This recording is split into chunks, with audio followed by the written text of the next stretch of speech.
A paz do Senhor, meus amados irmãos, estamos no nosso curso de Panorama Bíblico. Eu sou o pastor Christopher Lopes e esta é a aula de número 11. E hoje, na aula de número 11, nós vamos falar a respeito do espírito, da alma e do corpo. Nós vimos em aulas passadas como Deus formou o homem e como nesta formação o homem ele é composto de 3 partes, o espírito, alma e corpo.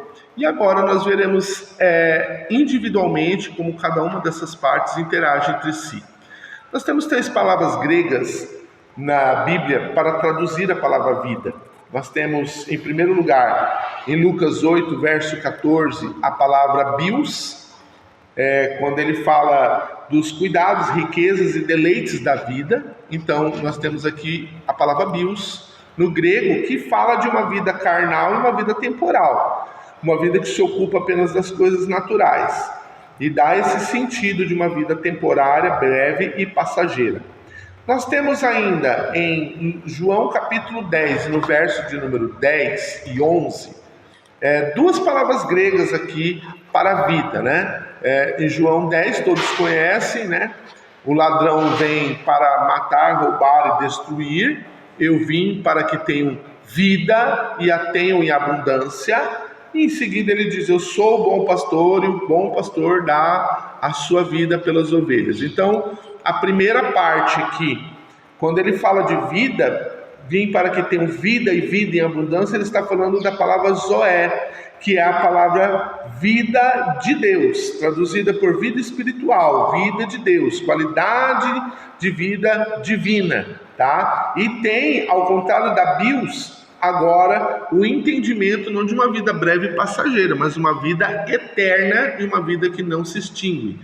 E em seguida, em João 10, 11, ele vai falar então da vida emocional, que conhecemos no grego por psique, tá? Psique, que a gente aprende um pouco em psicologia, no estudo da mente, estudo das emoções. Então ele está falando exclusivamente da vida emocional. O bom pastor dá a sua vida pelas ovelhas, ou seja, ele dá as suas emoções, ele dá a sua vontade, o seu intelecto e todo o seu empenho pelas ovelhas. Agora, falando exclusivamente de cada parte destes componentes que tem uma vida própria, uma vida distinta, uma vida independente, com funções exclusivamente para cada uma delas. A princípio, o corpo, ele tem o seu funcionamento baseado no sangue. O sangue é que dá vida a este corpo. Inclusive, algumas traduções, elas trazem que a alma da carne está no sangue. Isso está errado, porque na verdade a vida da carne, ou a vida do corpo está no sangue. Este funcionamento corporal, ele depende do sangue. Em Levítico 17, 14, ele vai dizer que a vida de toda a carne é o sangue. Deuteronômio 12, 23 diz que o sangue é a vida. E em Gênesis 9, verso 4, a carne com sua vida, isto é, o sangue.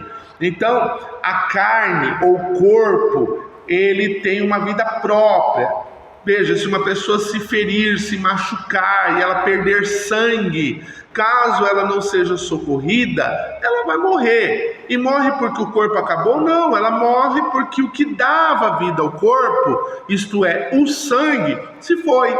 E então, quando isso ocorre, algumas pessoas dizem a alma saiu do corpo e por isso morreu. É um equívoco. Na verdade, o corpo morreu e por isso a alma saiu. Por quê? Ora, porque quando o corpo ele deixa de funcionar, ele deixa de ter vida, então a alma que não encontra mais funcionamento ali, ela se retira. Parou de funcionar, fisicamente falando. Ou seja, pode ser por velhice, por qualquer tipo de motivo, né? Parou de funcionar o corpo, então a alma sai, porque ela não tem mais nada para fazer ali naquele lugar. E o que o corpo faz? Ora, o corpo ele tem funcionamentos que são propriamente dele, como andar, beber, né? Apesar dele não se separar da alma e do espírito para andar ou para beber, essas funções são exclusivamente do corpo. Os 5 sentidos que nós conhecemos, né? Visão, audição, olfato, paladar, tato, eles são exclusivamente do corpo. Agora, quando eu me expresso, quando eu digo estou triste, com raiva, eu te amo, isto são emoções que são exclusivamente atributos da alma, tá bom? Então, é o corpo que comete o pecado, é o corpo que peca, tá? É o corpo que concretiza a vontade da alma. A alma é o centro da personalidade, da emoção humana, a manifestação do ser humano. Então ela é formada por mente, emoção e vontade. E o tempo todo nós estamos trabalhando nessa área. Ou seja, a minha mente, ela está raciocinando, eu estou tendo algum tipo de emoção, e a minha vontade é o resultado do que estou fazendo ou escolhi fazer. A vontade é o resultado daquilo que a mente propôs. A vontade concretiza, manifesta o que se passa no meu intelecto e nas minhas emoções.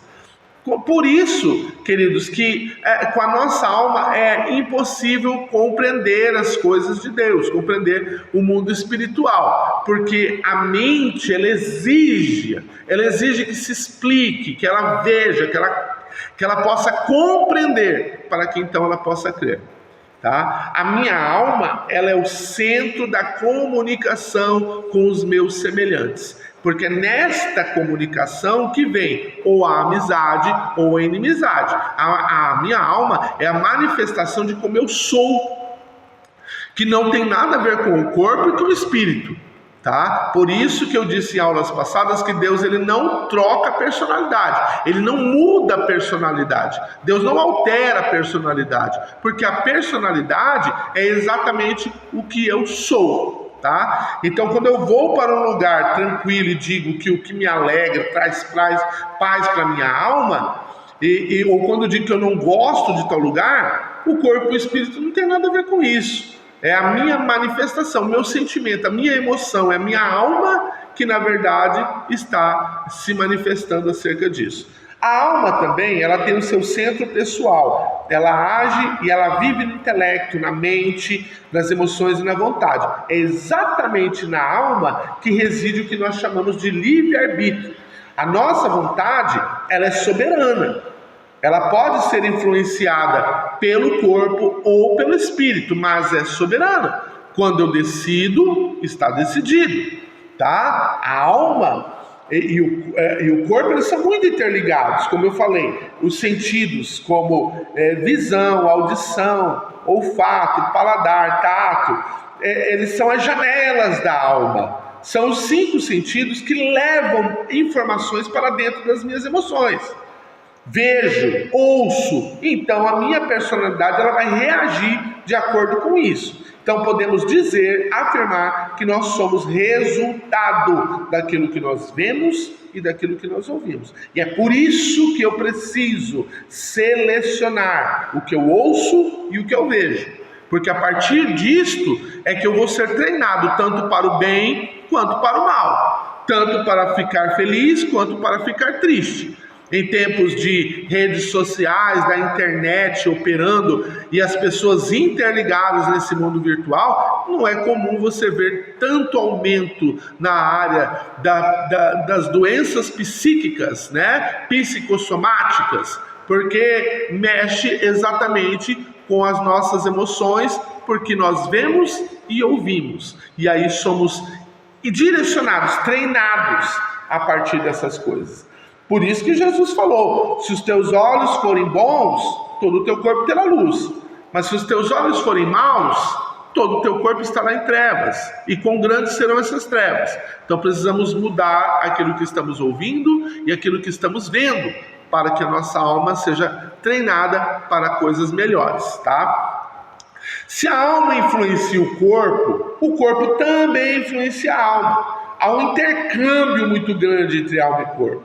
A Bíblia chama esse intercâmbio e esse relacionamento próximo de homem exterior, tá? Porque a manifestação da alma é influenciada pelo corpo. Isso está em 2 Coríntios, no capítulo 4, no verso 16, quando Paulo fala que o nosso homem exterior se corrompe, ele vai envelhecendo, ele vai tendo problemas, e aqui ele está falando do homem caído, do homem que se corrompeu após o pecado. Porém, o nosso homem interior, que é influenciado pelo Espírito, ele se renova a cada dia. Tá? Então, quando há uma conversão, quando há um relacionamento com Deus, aquilo que estava morto em nós, que era o nosso espírito, morto em delitos, em pecados, ele é ressuscitado, ou ele é recriado, nós recebemos um espírito novo, um espírito agora sem pecado, um espírito agora que vai combater pelo controle das emoções.